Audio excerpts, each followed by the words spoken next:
So welcome back everyone. आज हमारा topic है क्या? पाइथन। आज हम पाइथन पढ़ेंगे और बेसिक से स्टार्ट करेंगे। ये आज पहला क्लास है हमारे पाइथन का। तो हम पाइथन पढ़ेंगे कि क्या, सबसे पहले उसका इंट्रोडक्शन पढ़ेंगे कि पाइथन होता क्या, व्हाट इज़ पाइथन। जैसे कि आप जानते हो बहुत सारे प्रोग्रामिंग लैंग्वेजेस हैं, है कि नहीं? जैसे कि जावा है, सी है, C++ है, जावा स्क्रिप्ट है, वेब डेवलपमेंट का इतना सारा लैंग्वेजेस है कि नहीं। So one of them, Python is also a programming language, object-oriented programming language, high-level programming language. तो so you can say कि जो हमारा Python है वो एक object-oriented high-level programming language है। तो Python क्या है?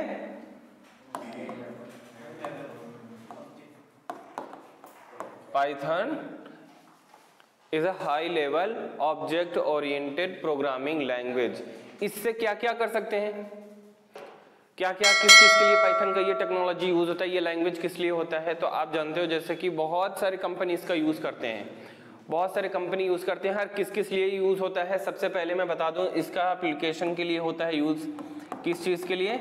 ये साइंटिफिक कैलकुलेशन के लिए, इतने सारे चीज़ों के लिए इसका यूज़ किया जाता है। इसका एक्चुअल में यूज़ कहाँ कहाँ पर हो रहा है, कौन कौन सी कंपनी यूज़ कर रही है, तो मैं बता देता हूँ आपको। माइक्रोसॉफ्ट, गूगल जैसी बड़ी बड़ी कंपनी इसका यूज़ करते हैं।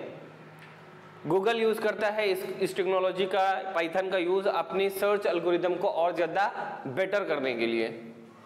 उसके बाद में यूट्यूब है, अपनी सर्च एबिलिटी को और ज़्यादा इंक्रीज करने के लिए, बेटर करने के लिए, और आपके यूट्यूब की बफरिंग को और ज्यादा बेटर करने के लिए यूट्यूब भी इसका यूज करते हैं। तो आप इस तरह से भी कर सकते हो कि जो गूगल है, गूगल भी इसका यूज करता है, और माइक्रोसॉफ्ट भी इसका यूज करता है, यूट्यूब,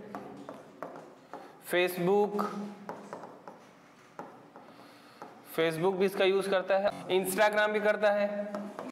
इतने सारे प्लेटफॉर्म जो ऑलरेडी बहुत बड़ी बड़ी कंपनी है, they all are using this Python technology to improve their productivity. तो ये है। अब ये हम सोचेंगे कि इतना ज्यादा ये पॉपुलर किस लिए है? ये क्योंकि बहुत ही ज्यादा, एक तो ओपन सोर्स है, फ्री है, और उसके बाद प्लेटफॉर्म इंडिपेंडेंट है। ये पाइथन क्या है, किसी भी मतलब ऑपरेटिंग सिस्टम पर आप उसका प्रोग्राम लिखकर किसी दूसरी ऑपरेटिंग सिस्टम पर उसको रन कर सकते हो। जैसे कि आपने विंडोज में एक प्रोग्राम लिखा और उसकी जाके लिनक्स के ऑपरेटिंग सिस्टम में अगर उसको आप करते हो, रन करते हो, तो वो हो जाएगा। समझ में आ गया? और उसके बाद क्रॉस प्लेटफॉर्म, उसी को बोलते हैं क्रॉस प्लेटफॉर्म है, प्लेटफॉर्म इंडिपेंडेंट है और ओपन सोर्स है, और उसके साथ साथ ये जो है बहुत ही इजी है। इसका यूज जो है बहुत ही इजी, और इसका सिंटैक्स जो है बहुत ही इजी, अंडरस्टैंडेबल, ओनली इंग्लिश के अल्फाबेट का ही यूज किया जाता है। बहुत ज्यादा इसमें सिंबल देखने को आपको नहीं मिलेंगे, इसीलिए ये जो है बहुत ही ज्यादा यूज किया जाता है। इजी टू अंडरस्टैंड है, ऑब्जेक्ट ओरिएंटेड है, बहुत बड़े बड़े प्रोग्राम इससे किए जाते हैं। समझ में आ गया? तो इतनी सारी चीजें हमारा ये सिर्फ पाइथन हमको दे रहा है, इस वजह से पाइथन का यूज जो है वो बहुत ही ज्यादा इंक्रीज हुआ है। सबसे ज्यादा यूज अगर होता था तो जावा का होता था, लेकिन जब से पाइथन आया है तब से पाइथन का जो यूज है वो बहुत ही ज्यादा बढ़ गया है। हर एक फील्ड में है, जैसे कि सॉफ्टवेयर बना लो, उससे आप एप्लीकेशन बना लो, उससे आप गेम के लिए भी एप्लीकेशन बना सकते हो, और उसके बाद में वेब एप्लीकेशन, वेब डेवलपमेंट के लिए भी ये है। किस किस चीज के लिए है? वेब डेवलपमेंट के लिए भी है। अब इसको हम देखेंगे कि ये जो है पाइथन, ये लिखा कैसे जाता है एक्चुअल में, है कि नहीं? बाकी के प्रोग्रामिंग लैंग्वेज में आप लोगों ने देखा था कि कैसे वहां पर हम लोग कैसे करते हैं कि सबसे पहले उसमें कुछ रूल्स होते हैं, उनको हमको फॉलो करना होगा। कोई भी प्रोग्रामिंग लैंग्वेज हो उसमें कुछ रूल्स जरूर होते हैं, उसी के अकॉर्डिंग हमको लिखना होता है। उनमें से बहुत सारे ऐसे प्रोग्राम आपको मतलब कि लैंग्वेज आपको देखने को मिलेंगे, प्रोग्रामिंग लैंग्वेज, जिसमें से कुछ एक फंक्शन जो है वो मैंडेटरी होता है। उसको अगर आप नहीं लिखते हो, चाहे जितना भी अच्छा प्रोग्राम लिख दो, प्रोग्राम कभी भी एग्जीक्यूट नहीं होगा, रन नहीं होगा। उसमें फंक्शन होता है, जैसे कि आप सी में चले जाओ तो वहां पे void main नाम का फंक्शन होता है। एम्बेडेड सी में जो हम लोग पिछले क्लास में पढ़े, यानी कि आर्डिनो में, तो void सेटअप और void लूप, ये दोनों आपको फंक्शन मैंडेटरी है, ये होना ही है कि नहीं? लेकिन पाइथन में ऐसा कुछ भी नहीं है। पाइथन आप जहां से भी स्टार्ट करते हो वहां से स्टार्ट हो जाता है, इसके लिए कोई भी स्पेसिफिक आपको फंक्शन की जरूरत नहीं पड़ती है। इसका जो है बस एक चीज है कि इसका एग्जीक्यूशन है जो फर्स्ट लाइन से स्टार्ट होता है, एग्जीक्यूशन फर्स्ट लाइन पर स्टार्ट होता है और फर्स्ट लाइन पर जो भी लिखा होगा वो पहले एग्जीक्यूट होगा, दैट्स इट। तो ये कैसे लिखा जाता है इसको हम देख लेते हैं। जैसे कि आप लोग वर्ड सेटअप वर्ड लूप लिखते हो, कम से कम 4-5 लाइन का कोड आपको एक्स्ट्रा लिखना पड़ता है आपको एक सिंगल मैसेज प्रिंट करने के लिए। If you want to print one and only one single message in your console, so you have to follow, कम से कम आपको कितने 4 to 5 lines of code you have to write, आपको इतना लिखना होगा। लेकिन इन Python you don't have to write extra code, you don't have to care about extra symbols, semicolon, brackets, curly bracket, कोई भी जरूरत नहीं है।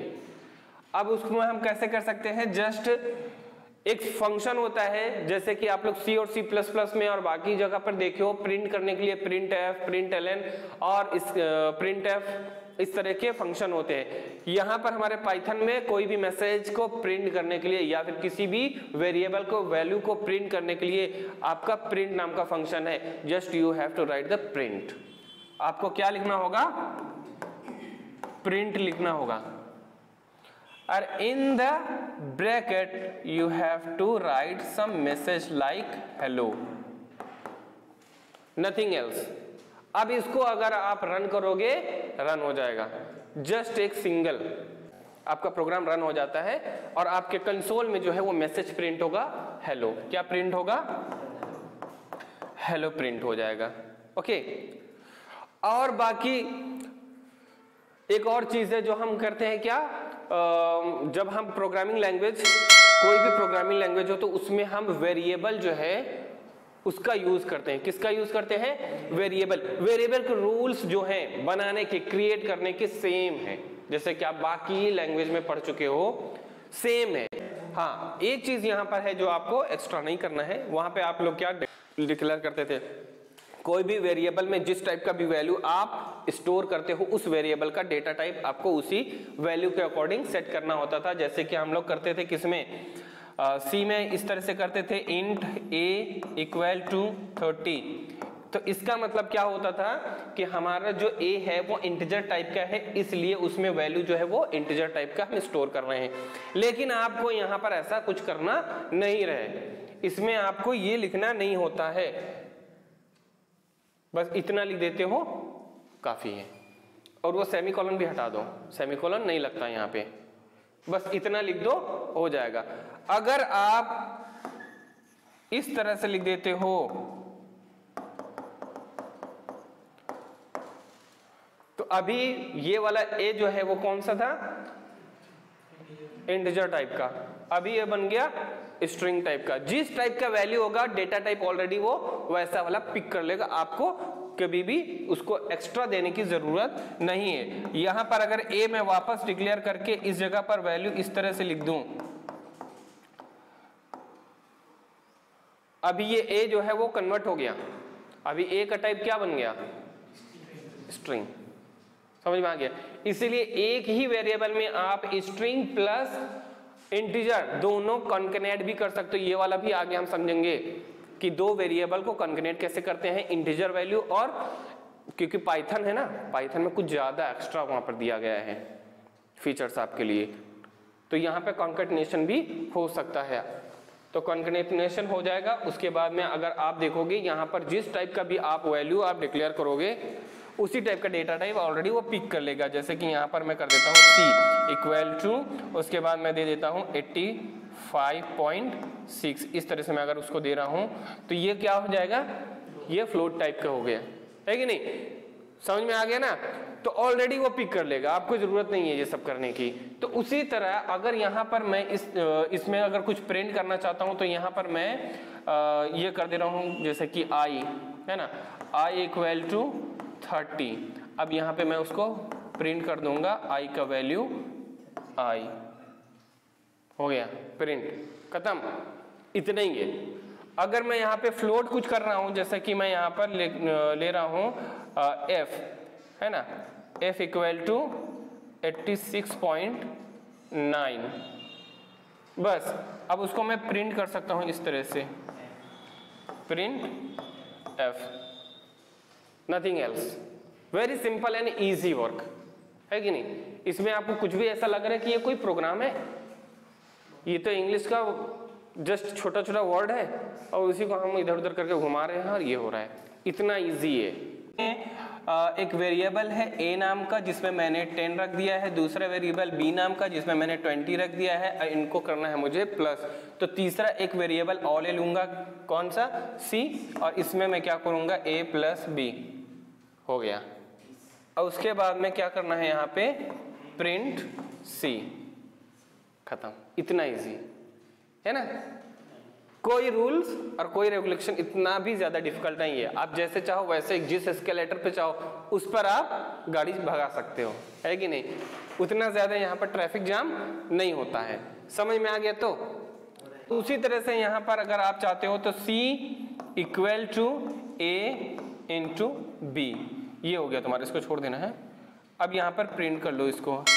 तो जितने भी आपने अभी तक वो किए हैं ना ऑपरेटर, वो सारे ऑपरेटर यहाँ पर इस तरह से आप प्रिंट करते जाओ, like C A minus B, और उसके बाद में इस तरह प्रिंट, है ना, और उसके बाद C।